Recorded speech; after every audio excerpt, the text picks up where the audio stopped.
Alright, g'day guys, how are you all? Hope you're all doing well. Pick some locks, you know what, don't forget to even hashtag it. Keep it bloody legal. So, I have some Grainsboroughs here, some Grainsborough locks.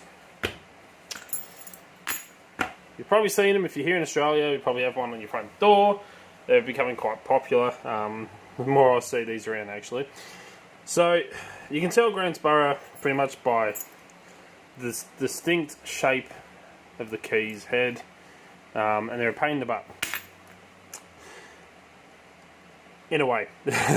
I don't like Grainsboroughs, I prefer, Lockwoods over Grainsboroughs, but anyway, because they are so popular, here pretty much two keyways you're going to come across on most houses, if I speak correctly. You're looking at your bloody LWs and your TE2s. So, because they are the two most common, I have an LW Lishi pick, the LW5, which I use the spaces to pick LW4, and I ordered in and bought a Grainsborough TE2, which it says right here, TE2, 2-in-1 Lishi pick. So it arrived, and I was really excited about it, until I had a close look at it. So I'm going to break it down for you, going to show you, give you my honest bloody opinion. They shit the bed on this one in a few ways. So, got my Lishi here, I'll show you the Lishi. So, my camera will cooperate if I actually put the other light on as well. So, you just have three lots of lights. You can see we've got our nice little Mr Lishi. Open up the arm just here. And some of you can probably already not see what's wrong. Got TE2 on it, 2-in-1 pick. Got our depths, we got our spaces, and on the back we have our little Mr Lishi sticker. So all in all, it's a nice pick. Now, a couple little differences between this one and my LW5. I'll grab the LW5 out. So the LW5 that I got sent in from locksmithstoolbox.com has Mr Lishi on there, no sticker on the back, has all the spaces, LW5, it's got everything that looks like identical. The only thing that's missing is the sticker. The steel along here is thicker than the TE2, which is thinner. As you can clearly see, this is the TE2, my left hand just here moving. You can see they are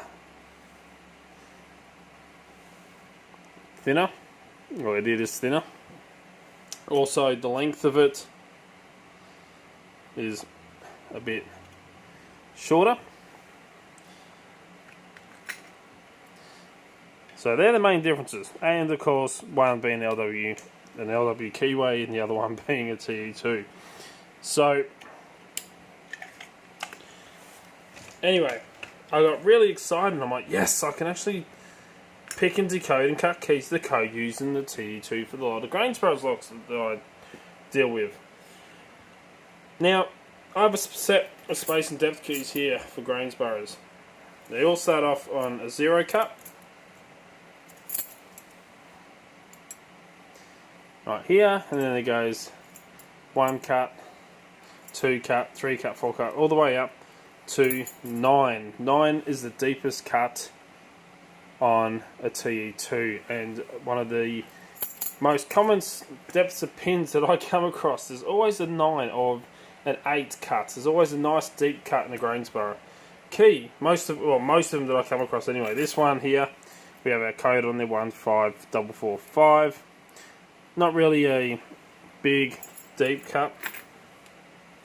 Same on the other one here. The deepest cut we've got is a 5. But yeah, normally most ones I've come across is a nice deep cut on them. So they go up to 9.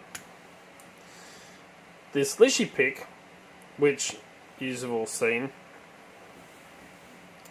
saw just before. Some of you may have noticed and some of you may have not. It only goes up to 7. So there's only 7 depths on here. There's no depth 8 and there's no depth 9. So if you are trying to decode a lock and you've got a 9 cut or an 8 cut pin, an 8 or a 9, let me grab them here. So if you have either of these cuts, well, you're buggered because you cannot decode it. I'm like, shit, okay, alright. I can kind of live with that, you know. I can always just cut one cut above, being an 8 cut. If the key doesn't work, I can just knock it down to a 9. That'll be alright. So I'm like, yep, cool. It's ballpark missing on 1, right? They shit the bed on 1. It wouldn't be that bad. And then I thought, right, I got some of the Grainsborough locks I got sitting here, I've playing around with, and I picked them and I decoded them. And I use these two because they have the codes pre-stamped on the key. So you actually know exactly what the cuts are. And again, it shit the bed. So let me show you. I've got one here that's picked, so we're going to decode this one just here. So this is in the picked position. We're going to leave that. I'm going to turn it around just to show you this is actually the working key for this lock. So as you can see, it works nice and smooth. And once I've decoded it, I'll show you it works on the other side as well. So we've got our lock here. We're going to stick our pick in, which slides in nice and smooth, usually.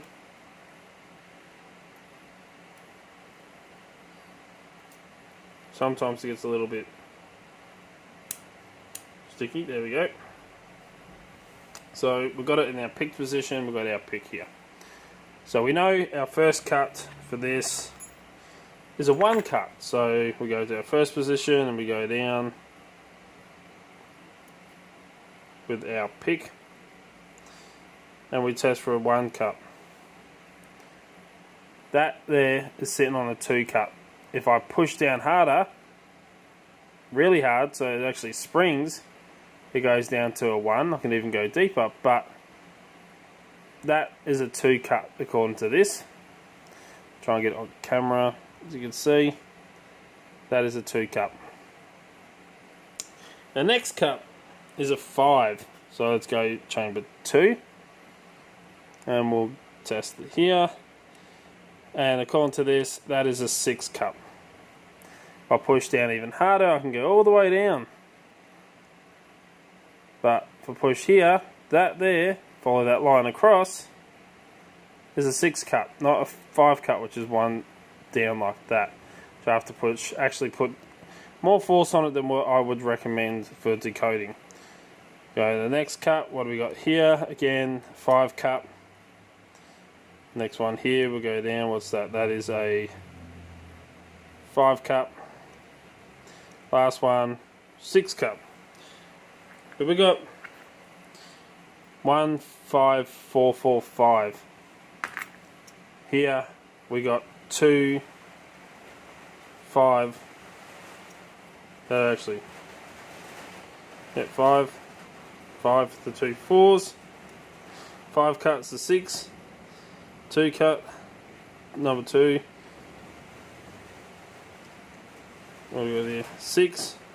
You know, it's completely wrong. It is 1 number off and the cuts. I thought, well, maybe it's just this lock. Maybe it's just not right.